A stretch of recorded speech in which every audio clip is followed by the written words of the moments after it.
Баршаңызға сәлем, арнама қош келдіңіздер. Есімім Назира. Бүгін мен сіздермен осындай бір адам ағзасына пайдасы көп, витаминге бай овощной диетический салаттың рецептісімен бөліскім келіп отыр. Жасалу жолы өте қарапайым және жылдам дайын болады. Бұл салатты дайындау үшін маған қажет болған көкөністер бұл сәбіз, қызылша, бәдірен, сосын помидор қажет болды және капуста, және де осындай консервіленген жүгері қажет болды. Сосын салатқа арналған дәмдеуіштерді қостым.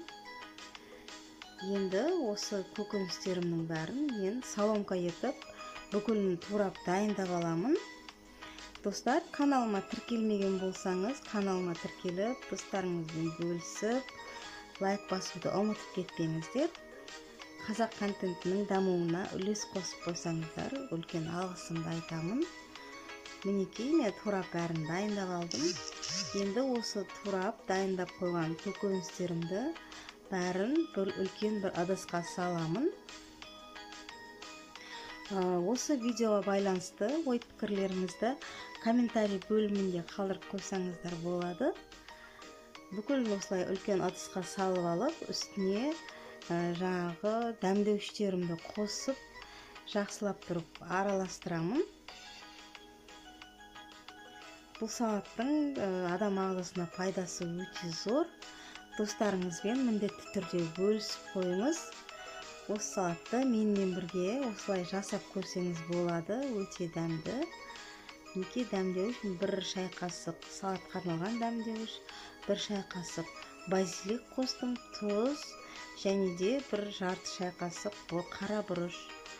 Қара бұрышты енді өздеріңіздің қалауларыңыз бойынша қоссаңыздар да болады, қоспай қойсаңыздар да болады. Сосын ең соңында мына жүгеріні қосып, үстіне жақсылап араластыратын боламын.